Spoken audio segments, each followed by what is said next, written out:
Martinho Lutero, ele tem que ser um dos homens mais importantes da história da igreja. Ele nem era batista, mas quando você passa em várias cidades, você vai ver esse nome, Martinho Lutero, né? Um homem que não saiu da igreja católica, ele procurou reformar a igreja católica, mas ele acabou sendo líder da igreja luterana, né? Recebendo o nome dele, algo que ele não gostou. Ele não queria que o nome dele ficasse como um nome de uma nova igreja ou de uma seita da igreja católica. Seita querendo dizer algo que saiu da outra coisa. Então, vamos chegar aqui na página 38 da apostila. E nós estamos agora nos eventos principais do período de Sardes, que é o período da Reforma, quando houve uma explosão de interesse em aprender as línguas originais da Bíblia, conhecer a Bíblia, entender outras coisas sobre Deus e tudo, e principalmente tinha homens que conseguiam estudar a Bíblia no latim. Eles estavam descobrindo coisas e querendo colocar a Bíblia na língua do povo, que era algo proibido em certos momentos pela Igreja Católica. Mas com esse movimento e essa força, tinha pessoas como Martinho Lutero que estavam apontando um dedo para a Igreja Católica, dizendo: tem algo muitíssimo errado aqui.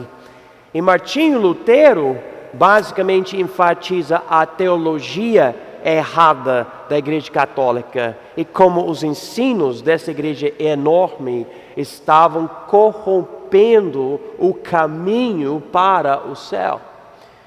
E nós vamos ver grandes conflitos nesse homem, nesse Martinho Lutero. Ele nasceu em 1483, ou seja, 9 anos antes do Cristóvão, se eu não me engano, de Colombo, chegar no Novo Mundo, nas Américas. Então, 1483, e ele viveu até 1546. Vamos começar, porque nós não vamos analisar tudo sobre a vida dele.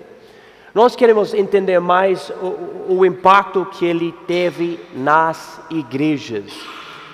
Então vamos ver 4 grandes influências na vida dele, coisas que vão impactar as decisões dele futuramente. Então a primeira coisa aqui, o coração dele, especificamente o coração condenado dele. Lutero, ele era um alemão, e a família queria que ele estudasse direito e que ele entrasse nessa área, mas quando ele era mais novo, eu não sei se era à noite ou de dia, mas ele não percebeu e chegou umas nuvens e uma grande tempestade, chuva, mas principalmente relâmpagos, e era algo muito poderoso e forte, e ele ficou extremamente apavorado, Martinho Lutero. E os relâmpagos causavam medo dele, que ele pensava: eu preciso orar e pedir Deus para Ele preservar a minha vida. Eu não quero morrer aqui. E ele não queria morrer porque ele tinha medo que ele ia para o inferno. O coração dele condenava ele, isso principalmente por causa da Igreja Católica. Os ensinos da Igreja Católica ficavam dentro dele. E todos nós devemos entender que o inferno existe e que as nossas obras nos condenam. Nós somos pecadores. O problema é que a Igreja Católica não já dava muita esperança. Basicamente dizia: você pode dar dinheiro, comprar essas indulgências e você vai ter menos tempo no lugar chamado purgatório. E Martinho não gostava dessa ideia. Eu acho que ele meditava sobre essas coisas e ele ele pensava, eu não quero isso não, eu não quero sofrer não. E ele realmente levou a sério essas coisas. Então durante essa tempestade, vendo esses relâmpagos, raios, vento e chuva, ele fez uma oração. E sendo católico, influenciado pelas doutrinas, as falsas doutrinas da Igreja Católica, ele não orou para Deus. Ele orou para o que eles chamavam da Santa Ana. Santa Ana. Ana sendo a mãe de Maria, que é a mãe de Jesus. Então, Martinho Lutero, ele fez essa oração. E ele pediu para ela, Santa Ana, ir para Deus e fazer um pedido, que Deus salvasse a alma dele, ou desculpa, na verdade, a vida dele dos relâmpagos. E ele fez uma promessa. Sabe quando você às vezes faz uma oração e você fala, Deus, o Senhor faça isso e eu vou fazer o seguinte. Não sei se vocês já oraram desse jeito, mas foi isso que Martinho Lutero fez. Ele não tinha muito entendimento da Bíblia. Ele aprendeu algumas coisas, mas o entendimento dele foi muito limitado e além disso tinha muita falsa doutrina.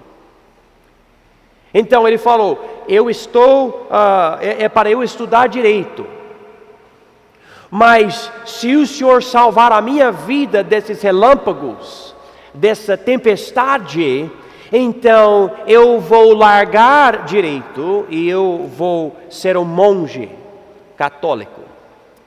Então, era a esperança dele que tal compromisso fosse suficiente para lhe dar a salvação. Eu não quero morrer, Deus, por favor, eu faço isso, o Senhor faça aquilo, por favor. Então, ele tinha um certo pensamento na cabeça dele, Martinho Lutero. Ele pensava o seguinte, eu preciso confessar todos os meus pecados, todos. Eles ensinavam, Deus perdoa pecados confessados, ok? Então, Martinho Lutero, ele sofria bastante, porque quem consegue se lembrar de todos os seus pecados?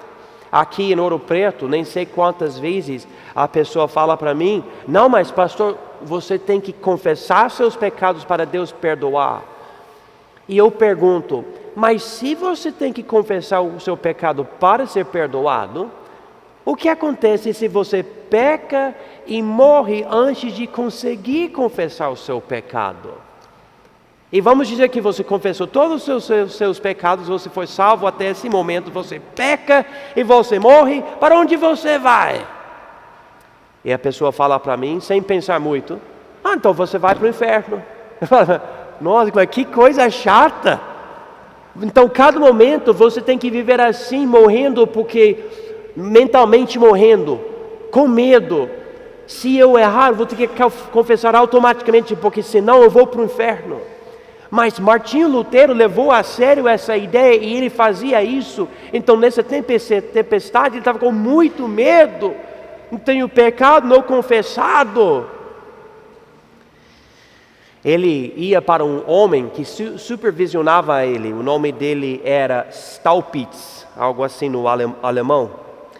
E ele passava horas confessando os pecados dele para esse teólogo católico, Staupitz.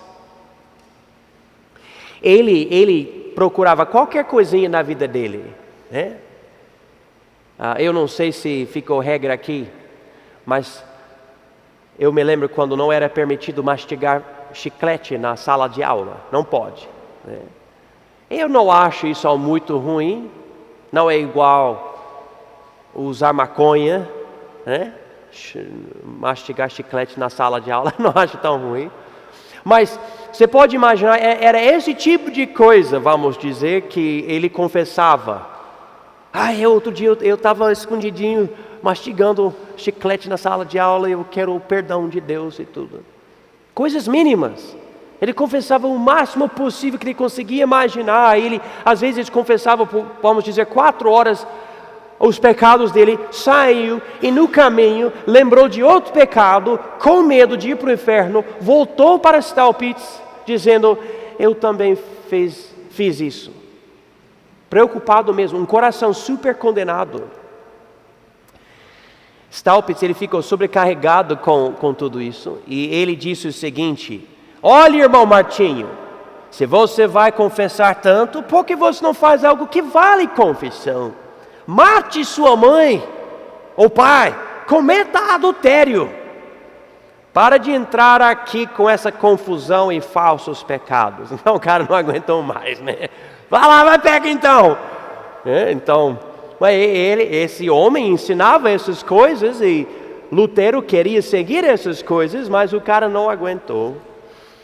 Então, o que aconteceu? Lutero, ele mudou, ele decidiu cometer pecado ou parar de confessar? Não, na verdade ele piorou ainda.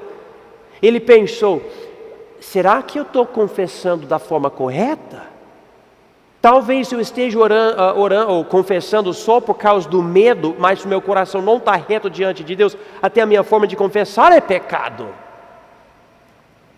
Eu lembro, eu recebi Jesus como uma criancinha, e com mais idade, 12 anos de idade especificamente, eu me lembro disso, eu pensava: será que eu orei com o meu coração mesmo, querendo mesmo ser salvo? Eu duvidava o meu pedido, quando eu pedi que Jesus salvasse a minha alma, eu duvidava. Eu me lembro dessas lutas, e eu passei por isso novamente com os 19 anos de idade. Será que eu recebi Jesus de verdade? E de uma outra forma, mas algo parecido, Martinho Lutero estava pensando sobre as confissões dele na igreja católica. Será que eu confessei da forma correta? Agora eu estou com muito medo. E daí ele chegou ao ponto de pensar: eu não quero ser criado, eu não quero existir. Deus me criou, mas eu não quero existir. E com essa ideia na mente dele, ele mudou mais uma vez, piorou mais uma vez, ele começou a culpar a Deus. Por que o Senhor me criou? Esse pecador que fica pecando, eu não consigo fazer o certo, eu não consigo lembrar de todos os meus pecados para confessá-los, e além disso, quando confesso, eu nem sei se eu estou confessando certo. Eu não sei se é verdade ou não, eu não confirmei isso hoje, mas eu me lembro de uma história dele. E tinha a escada da igreja de pedra, ele subia de joelho na escada da igreja, tentando se machucar, para criar um tipo de, vamos dizer, inferno de sofrimento aqui na terra, querendo que Deus visse isso, para Deus dizer: não, tá bom, você já sofreu bastante, você não precisa sofrer no purgatório ou outro lugar. Homem extremamente perturbado, porque ele levava a sério as coisas erradas. Ele não entendeu tudo sobre o perdão de Deus, a justiça de Deus, mas ele estava tentando entender essas coisas. Então, a primeira influência grandona na vida dele era o coração condenado dele. Isso impactou muito as decisões futuras dele. Segunda coisa era a religião vazia, especificamente a igreja católica. Em 1506, Lutero se tornou monge. Em 1507, se tornou um padre, ou seja, um sacerdote da igreja católica. E em 1508, Lutero começou a ensinar na Universidade de Wittenberg, Alemanha. Então, ele saiu da tempestade, os relâmpagos não mataram ele cumpriu a promessa que ele fez para Deus durante a tempestade, largou direito e falou: bom, eu vou me tornar um monge. Então, monge é uma pessoa que se afasta dos outros para estudar a palavra e viver uma vida mais santa. Então, ele adotou esse estilo de vida, e através disso ele aprendia a Bíblia, estudava muito a Bíblia, etc. E isso deu a oportunidade de se tornar um professor da palavra de Deus. E aparentemente ele tinha uma certa habilidade boa. Esse homem que sofria tanto, meditava tanto sobre as coisas, conseguiu criar um entendimento muito bom de certas verdades, e ele começou a ensinar essas coisas e as pessoas queriam ouvir ele. Eu penso sobre o meu sofrimento. Eu já contei a minha história para vocês, mas quando eu fui para a faculdade bíblica, tinha lá uma biblioteca de 6 andares. E 5 dos 6 andares tem livros. Uma boa parte dos livros fala sobre a Bíblia, a teologia, etc. E eu duvidava a existência de Deus, que Cristo é Deus, que a Bíblia é a palavra de Deus, que eu era salvo, e muitas outras coisas. E eu queria respostas. Será que eu estou crendo em algo falso? Eu não sei, eu creio que Jesus é o Salvador, mas eu não sei, eu não quero rejeitar Deus, mas e se eu não tenho fé, será que eu não sou salvo? Eu vou para o inferno, eu vou morrer e ficar lá para sempre em tormento eterno? Não quero isso. Eu me lembro desse sofrimento que eu passei, 2 anos.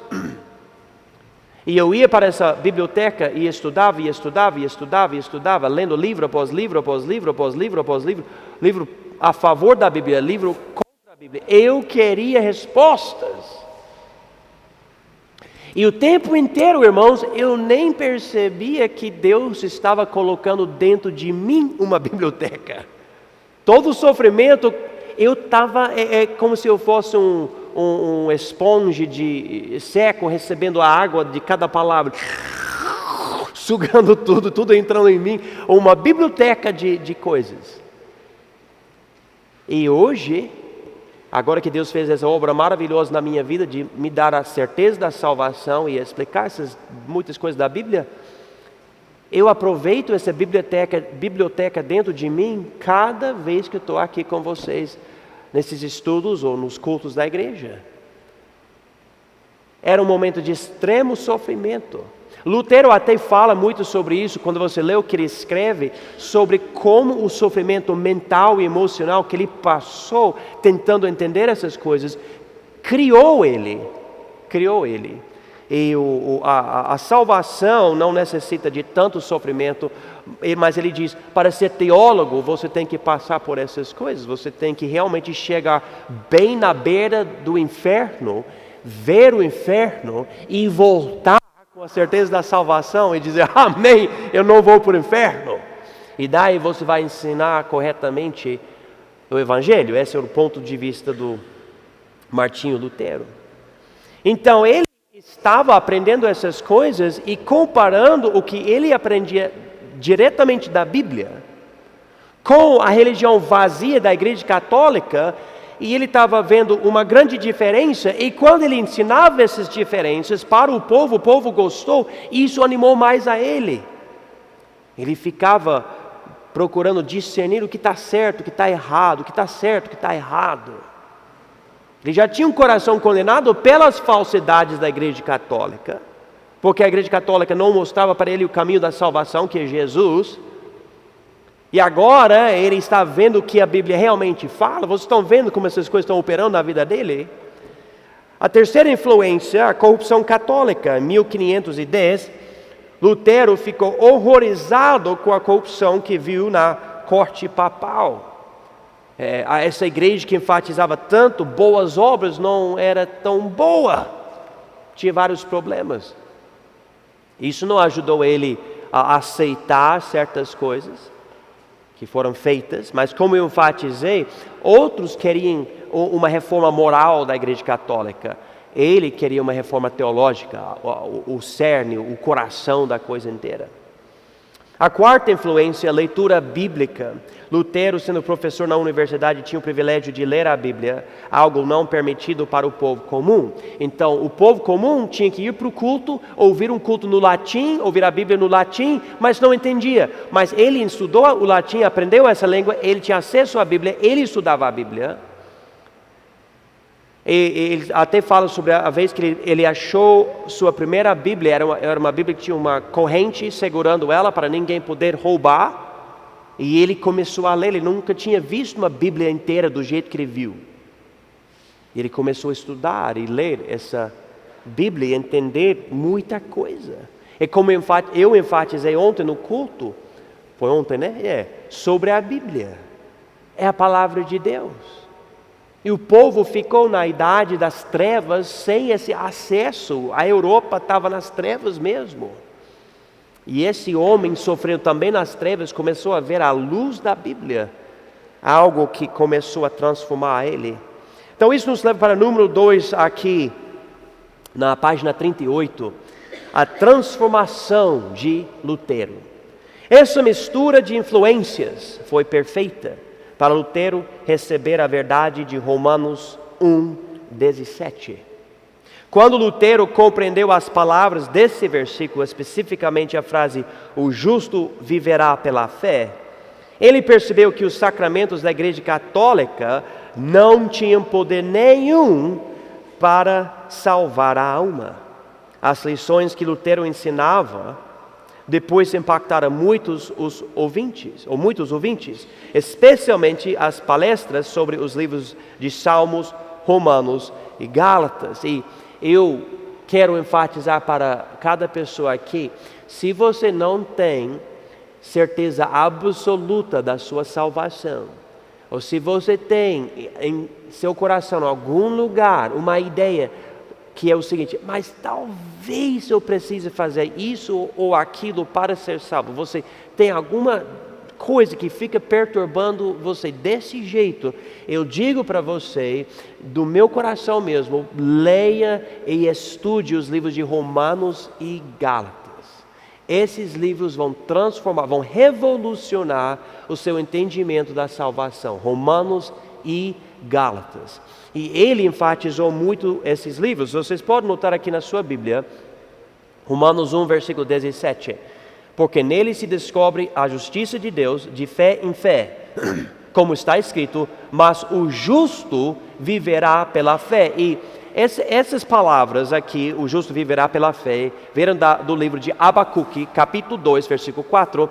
Paulo usou aqui para enfatizar a importância da fé para a salvação, para a justiça. E Martinho Lutero, estudando a Bíblia, viu isso com todo esse sofrimento e falou, peraí, não diz aqui o justo viverá pelos sacramentos da Igreja Católica, não diz que o justo viverá pelas obras da lei, não diz aqui que o justo viverá por boas obras ou por uma conduta moral, ou seja o que for, diz aqui o justo viverá pela fé. E ele mudou. Peraí, fé. O que é fé? Fé! E ele estava lutando com essa ideia. Mas fé é crer. De uma forma, fé é contra obras. Fé não é uma obra, é contra obras. Fé é crer no que Jesus fez, ao invés de crer no que eu faço. É fé. Eu não estava lá quando Jesus morreu, nem quando ele ressuscitou, mas eu creio que aconteceu naquele momento foi suficiente para Deus imputar justiça para mim. Fé. A salvação é pela fé. O justo viverá pela fé. Isso transformou, completamente transformou ele. Ele foi de sofrimento para a esperança. Mas na hora que ele foi de sofrimento para a esperança, essa esperança entrou em conflito com a Igreja Católica inteira. Esse monstro que tinha crescido ao longo de muitos anos, séculos, agora ele estava dentro, monge da Igreja Católica, professor na universidade, um homem que estava realmente tendo uma grande influência, agora ele se torna o inimigo da hierarquia da Igreja Católica, inimigo do Papa, inimigo dos outros padres, etc. Vamos ver algumas coisas que ele acabou aprendendo, o Martinho Lutero, aqui na página 38. Temos aqui pecado, salvação, a certeza da salvação, a Bíblia, a vida cristã, os anabatistas e a igreja. Eu nem coloquei tudo aqui, mas ele é uma pessoa tão importante na história da igreja, que é bom ver as conclusões e as mudanças dele através dessas influências, porque ele acabou influenciando até hoje. E a influência do homem, Martinho Lutero, não está somente na igreja luterana. Não. Está em todo lugar.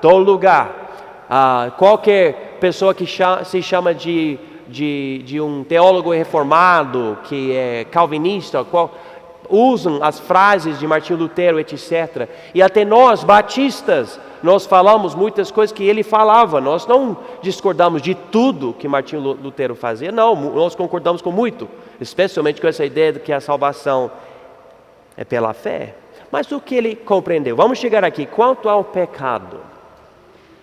Ele tinha percebido que o pecado no homem não é uma mera fraqueza, mas é uma rebeldia horrível contra Deus que contamina e prende o homem, ok? Note comigo em Romanos capítulo 7, um versículo muito importante. Então, lembra, essas coisas principalmente vieram da Bíblia, nem todas as coisas, nós vamos ver que ele errou também.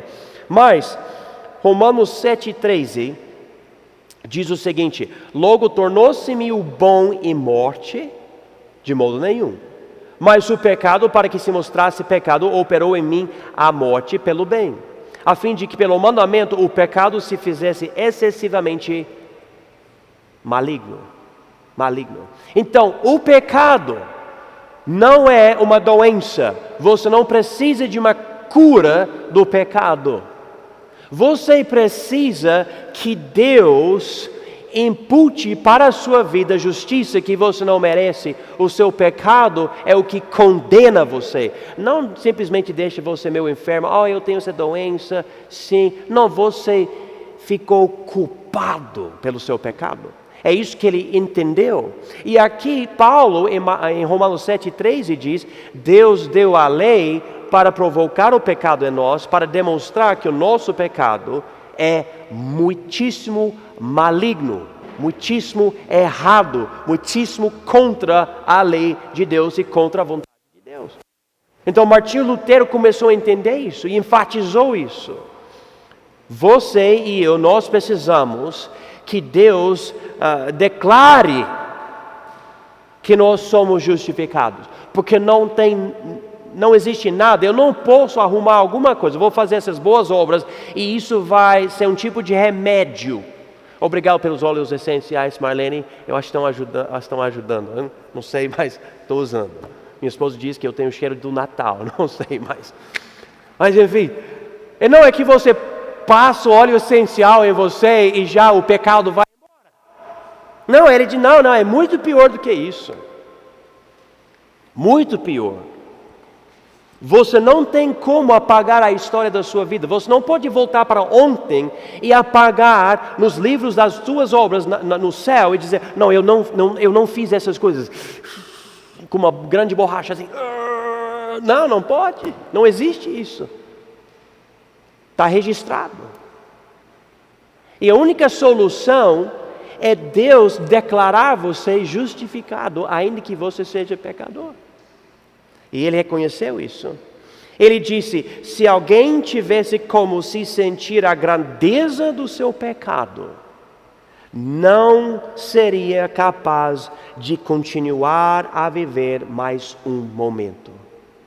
Tão grande é o poder do pecado. Ele enfatizava como o pecado prende a pessoa, porque Jesus disse: quem comete pecado é servo do pecado. Ele percebeu essas coisas. Às vezes a gente tem a ideia que o pecado, não, mas eu fiz isso, fiz aquilo, mas eu estou bem. Não, o mero fato que você comete pecado mostra que você é um servo, um escravo do pecado. Você faz algo contra Deus e contra a sua própria vida e contra os outros, e acho que não é nada, não, é uma grande corrupção que condena você eternamente. Então, ele passou por todo esse sofrimento para chegar a essas conclusões bíblicas. Ele falou: se você realmente entende o pecado, você não vai continuar a viver, você vai morrer só pelo impacto do entendimento da malignidade do seu pecado. Já pensou? E às vezes as pessoas falam: mas eu não acredito no inferno. É porque você não entende a malignidade do pecado. Você não compreende a sua condenação diante de um Deus santo. As palavras, o justo viverá pela fé, fornecem ou fornecerem a única solução satisfatória para a angústia na alma do Lutero. Ele chegou à conclusão: meu pecado é tão ruim, tão horrível diante de Deus, eu posso confessar, não vai adiantar. Eu posso reformar a minha vida, não vai adiantar. Eu posso tentar ajudar todo mundo, não vai adiantar. Eu posso tentar viver como monge na igreja católica, em algum lugar afastado de todos. Eu não vou ter celular, não vou ter TV, não vou ter internet, não vou ter nada. Vai ser somente eu e pão e água. E ainda eu sou condenado diante do Deus Santo. Essa é a conclusão dele, e é uma conclusão correta. Não há nada que você pode fazer para eliminar essa condenação. Então Deus disse: o justo viverá pela fé. Você simplesmente crê em Jesus e Ele salva a alma. Não é incrível isso, como Deus fez isso para nós? E foi um milagre para Ele.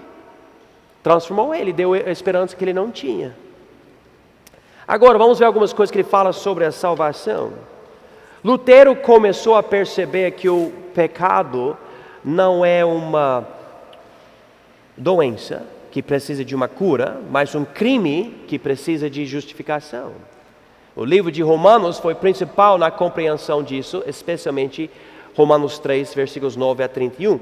E eu não vou ler tudo, mas se você passar tempo com Romanos 3, você pode notar aqui, por exemplo, versículo 20: por isso nenhuma carne será justificada diante dele pelas obras da lei, porque pela lei vem o conhecimento do pecado. Ou seja, você não vai poder fazer um monte de coisas obedecendo à lei para Deus dizer: ah, tá bom, você é justo o suficiente, pode vir para o céu, vamos lá. Não. Ele diz aqui: nenhuma carne será justificada diante dele pelas obras da lei. Ele diz no versículo 21: mas agora se manifestou sem a lei a justiça de Deus, tendo o testemunho da lei e dos profetas. Isto é a justiça de Deus pela fé em Jesus Cristo para todos e sobre todos os que creem, porque não há diferença, porque todos pecaram e destituídos estão da glória de Deus, sendo justificados gratuitamente pela sua graça, pela redenção que há em Cristo Jesus. Olha essa palavra, gratuitamente. Então,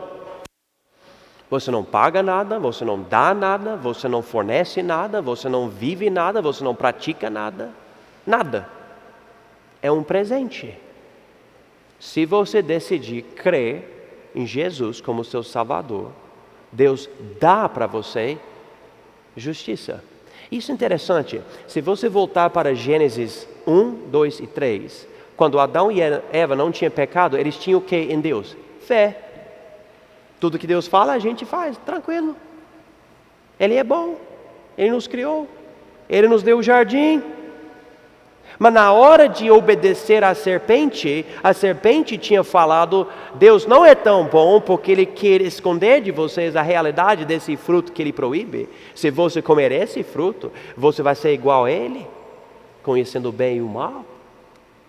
Então naquele momento eles duvidaram a Deus, eles eliminaram, eles tiraram fé de Deus, colocaram na serpente. E agora para a nossa salvação, a nossa justiça, é simplesmente colocar nossa fé de volta em Deus. E Ele fala: através do meu Filho Jesus que morreu por você. E nós vemos essa ideia aqui em Romanos 3, somos justificados pela fé. Fé quando? Quando você morrer? Não, fé agora, você pode crer agora. Como a Bíblia diz em 1 João 5, 13. Agora, quanto à certeza da salvação, isso nos leva diretamente para isso. Ele diz que a salvação é pela fé. Ele enfatizava sola fide, que vem do latim, a ideia que é só pela fé. Ele percebeu que a salvação não é algo merecido aos poucos por confessar os pecados e fazer boas obras. A salvação é dada ao pecador pela fé em Jesus Cristo. O resultado é que o pecador não espera um dia ser salvo, mas vive na certeza que já foi salvo pelo sangue de Jesus quando creio nele. Isso foi radical. Eu conversei com católicos aqui várias vezes e há uma ideia do católico. Eu me lembro de uma católica que frequentava a nossa igreja, e ela me disse que quanto ao entendimento dela, você não pode ter a certeza da salvação, porque Deus vai avaliar tudo que você faz nessa vida, e no dia do julgamento, Ele vai examinar a sua vida, para daí naquele momento declarar se você vai para o céu ou não. E até uma certa lógica tem nisso, só que não é bíblico, está totalmente errado. A Bíblia diz que você tem que crer agora, antes de morrer, para ser salvo, e nessa fé você pode ter certeza absoluta que você já foi justificado, porque o justo viverá pela fé. Agora você é salvo, agora você tem vida eterna, agora seu destino eterno é o céu. Agora, não amanhã, não um dia você espera. Eu converso com a pessoa, fala: pastor, eu acho que eu vou para o céu. Eu espero que todo mundo quer ir para o céu, pastor? Sim, mas olha, não, essas não são as respostas corretas. Você tem certeza absoluta da sua salvação? E Martinho Lutero chegou à conclusão que você pode ter essa certeza e deve ter essa certeza. Ele acabou recebendo, depois de muito sofrimento, acabou estudando a Bíblia e vendo essa grande realidade. Daí ele fala também sobre a escolha soberana de Deus. Contra o ensino da Igreja Católica, Lutero enfatizava uma forma de predestinação que é muito como o calvinismo de hoje, porque a Igreja Católica falava: não, você faz essas coisas e Deus vai decidir salvar você. Mas ele, lendo sobre a predestinação na Bíblia, é uma palavra bíblica, é uma ideia bíblica. Ele falou que Deus vai predestinar você, ou Ele predestina antes do seu nascimento, que é uma realidade também. Só que nós não acreditamos do jeito que Martinho Lutero acreditava. Para nós, essa predestinação se baseia na presciência de Deus, sabendo quem crê no Filho dele. Por causa disso, no Efésios 1 fala em Cristo. Em Cristo, você pode ler a passagem. E daí quem crê, ele salva, ele elege essa pessoa para a salvação antes da fundação do mundo. Então, quanto a Deus, antes de eu receber Jesus na mente de Deus, antes da fundação do mundo, eu já fui salvo. Eu já estou nos lugares celestiais, segundo Efésios capítulo 1, na mente de Deus. Claro, fisicamente, cronologicamente falando, eu estou aqui. Eu precisei chegar ao momento de receber Jesus para ser salvo. Mas a minha salvação é tão certa, tão concreta, tão real, que eu não preciso duvidar nada. Deus não vai apagar o meu nome do livro da vida se eu pecar bastante ou algo assim, porque Ele já determinou antes da fundação do mundo que eu vou estar no céu, porque Ele já viu pela presciência dEle a minha fé em Cristo. Essa presciência Pedro enfatiza em uma das cartas dele. Mas muita gente, Lutero, ele ensinava algo mais radical. Ele falou: não, Deus escolheu, ninguém sabe o porquê, certas pessoas vão para o céu, certas pessoas vão para o inferno, e não há nada que basicamente você pode fazer para mudar isso. Então as pessoas ficavam com tormentos. Mas você está falando que eu posso evangelizar alguém e falar de Cristo, e se Deus não elege essa pessoa nunca vai receber Jesus e vai para o inferno? Tinha até pessoas que falavam, eu me lembro, Spurgeon lidava com isso. Pessoas falavam: você pode até crer em Jesus, mas se Deus não elege você para a salvação, você ainda vai para o inferno. Algo chamado hipercalvinismo, que é muito radical. Lutero, ele tinha uma crença que lidava, ou que ia até quase esse extremo. Eu não vejo que ele foi até esse extremo. Mas quando as pessoas iam para ele com tormentos, dizendo: mas Lutero, se a predestinação é assim, o que nós fazemos? Ele fala: agradeça a Deus pelos seus tormentos. Ele fala desse jeito. Ele disse: se você está sofrendo tanto com esses pensamentos sobre a predestinação de Deus, provavelmente é um sinal que você realmente é um eleito, você é um salvo, porque é o eleito que pensa nessas coisas e sofre com essas coisas. Eu não gostei da resposta dele, eu não gostei da teologia dele nesse ponto também, mas foi uma das coisas que ele falou.